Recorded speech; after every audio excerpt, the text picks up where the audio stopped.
Shalom Ibu dosen dan teman-teman, perkenalkan nama saya Cindy Regina Ndun. Di video ini saya akan membuat penjelasan beberapa dari contoh PPh pasal 17. Contoh yang pertama dengan soal peredaran bruto PTC dalam 1 tahun pajak 2022 sebesar 4.500 juta dengan penghasilan kena pajak sebesar 500 juta. Perhitungan pajak yang terutang.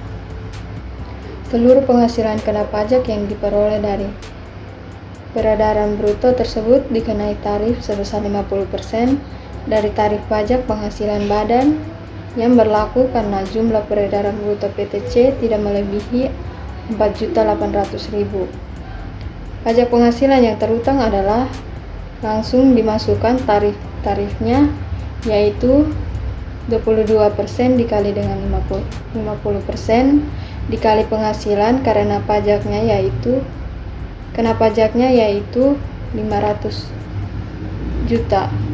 0,11 dikali dengan 500 juta sama dengan 55 juta.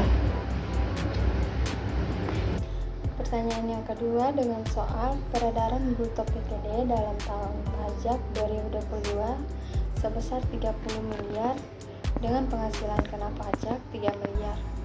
A. Jumlah penghasilan kena pajak dari bagian peredaran bruto yang memperoleh fasilitas sebesar 4.800 juta dibagi dengan 30 miliar dikali dengan 3 miliar. Hasilnya adalah 480 juta. B. Jumlah penghasilan kena pajak dari bagian peredaran penghasilan bruto yang tidak memperoleh fasilitas adalah 3 miliar dikurang dengan 480 juta, hasilnya adalah 2.520 juta. Pajak penghasilan yang terutang 50% dikali dengan 22% dikali dengan 480 juta, hasilnya adalah 52.800.000. 22% dikali dengan 2.520 juta sama dengan hasilnya 554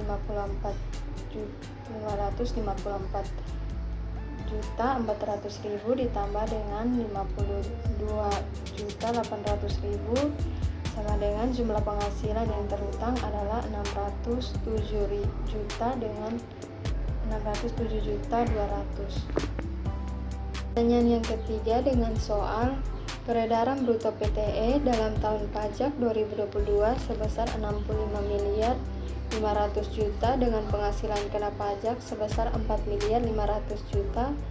Seluruh penghasilan kena pajak yang diperoleh dari peredaran bruto tersebut dikenai tarif sebesar 22%. Perhitungan pajak yang terutang, tarif dikali PPh kena pajak, tarifnya 22% dikali dengan 4.500 juta, hasilnya 99 miliar dibagi 100, hasilnya adalah 990 juta.